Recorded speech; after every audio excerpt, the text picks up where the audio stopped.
10 strategic benefits of demonetization in India.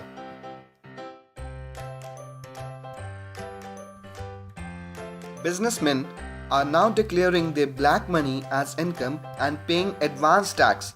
We have seen many such examples in the recent days, as many of them are coming forward and declaring cash lying with them as black money and paying taxes.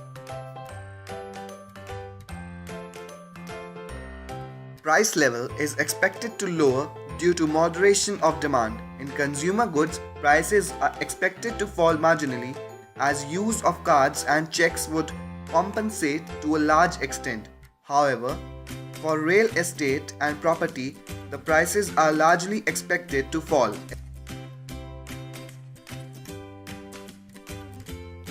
Jan Dhan accounts are filled with money. Government started this scheme for financial inclusion purpose, but people were reluctant to keep money in the bank. But after demonetization started, citizens are now ready to come back to the banking network, and thereby our banking system has strengthened. Demonetization is expected to have a habit-changing effect on the Indian citizens. People would now prefer keeping cash in banks rather than keeping it at home lockers.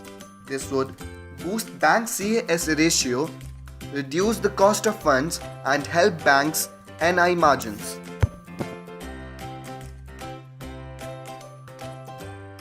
Small vendors have started going digital and already using apps, digital forms of transactions, and digital wallets.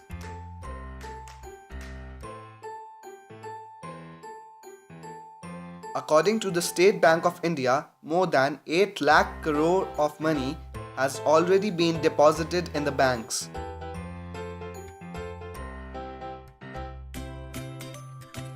Hawala sources dried up for funding of terrorists, Maoists, Naxalites, conversion lobby and jihadis.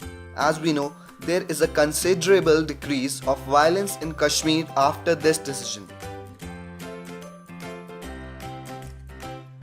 This move is expected to extinguish the unaccounted money in the system and would not only reduce the liabilities of the government but would add to its finances. This would help the government spending on large infrastructure projects, thus pushing the capex cycle.